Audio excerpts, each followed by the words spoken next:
மேலோட்டமா கேட்கும்போது ரொம்ப நியாயமான ஒரு கருத்தா தோணும்.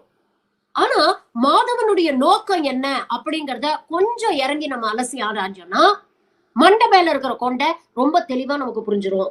ஃபர்ஸ்ட் அண்ட் ஃபார்மோஸ்ட் இவரோட படம் அந்த கேசரி பார்ட் 2 ப்ரமோட் பண்ணணும். அந்த கதை ஜாலியன் வாலாபாக் மாசக்கரை ஒட்டின ஒரு கதை. அதுல ஒரு இந்திய சுதந்திர போராட்ட தியாகியா இவர் நடிக்கிறாரு. அதனால அது சம்பந்தமா ப்ரமோட் பண்ணணும் அப்படிங்கிறதுக்காக இப்படி பேசுறாரு அப்படிங்கிறது ஒரு விஷயம். ஆனா இரண்டாவது, மறைமுகமாக இந்த ஒன்றிய அரசு கொண்டு வரக்கூடிய தேசிய கல்வி கொள்கையை ப்ரமோட் பண்ண முயற்சி பண்றாரு. இதுல கூட நிறைய விஷயங்கள் தப்பும் தவறுமா பேசியிருக்கிறாரு. சோழர்கள் மொத்தமே 1500 சொச்சம் வருஷம் தான் ஆண்டாங்க. ஆனா 2400 வருஷம் இவங்க ஆட்சி செஞ்சாங்க அப்படின்னு பேசியிருக்கிறாரு. இந்த மாதிரி நிறைய ஹிஸ்டாரிக்கல் மிஸ்டேக்ஸ் எல்லாம் நிறைய இருக்கு. நீங்க இன்சர்ட் டெக்ஸ்ட் புக்ஸ் எடுத்து பாத்தீங்கன்னா இவர் சொல்ற மாதிரி 8 சாப்டர் முகலாயர்கள் மீது, 4 சாப்டர் பிரிட்டிஷார் மீது, ஒரே ஒரு சாப்டர் தான் சேர சோழ பாண்டியர் பத்தி அப்படின்னு சொல்றதெல்லாம் இன்னொரு உருட்டு. நீங்க ஆக்சுவல் டெக்ஸ்ட் புக்ஸோட சிலபஸ் எல்லாம் எடுத்து பாத்தீங்கன்னா அப்படி இல்லை. இவர் சொல்ற அளவுக்கு அதுக்கு ரொம்ப இம்பார்ட்டன்ஸ் கொடுத்து இதெல்லாம் பின்னுக்கு தள்ளிட்டாங்க அப்படின்னு சொல்ற அளவுக்கு இல்ல. இதுல இன்னொரு விஷயம் நீங்க முக்கியமா நோட் பண்ணணும். மாதவன் என்ன சொல்றாரு, நம்ம பாரம்பரியம், நம்ம கலாச்சாரம், நம்ம மொழிகள், நம்ம வரலாறு இதெல்லாம் கத்துக் கொடுங்க அப்படின்னு சொல்றாரு. கரெக்ட் தான், நியாயமான விஷயம் தான்.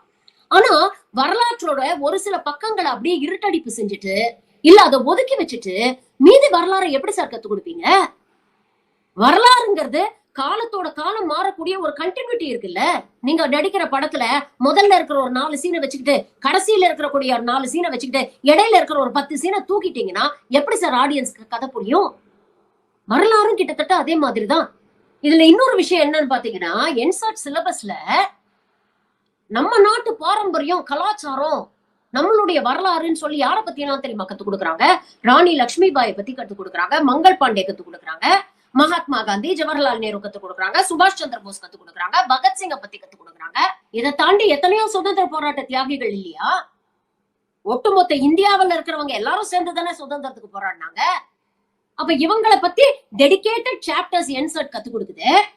அதே என்சர்ட் வேலு நாச்சியாரை பத்தியோ, மருது சகோதரர்களை பத்தியோ, இல்ல வீரபாண்டிய கட்டபொம்மனை பத்தியோ, தீரன் சின்னமலை பத்தியோ, சுப்பிரமணிய பாரதியை பற்றியோ, வாவு சிதம்பரனாரை பத்தியோ, கொடிகாத்த குமரனை பத்தியோ, சுப்பிரமணிய சிவாவை பத்தியோ, வாஞ்சிநாதனை பத்தியோ ஏன் டெடிகேட்டட் சாப்டர்ஸ் வச்சு கத்து கொடுக்க மாட்டேங்கிறாங்க?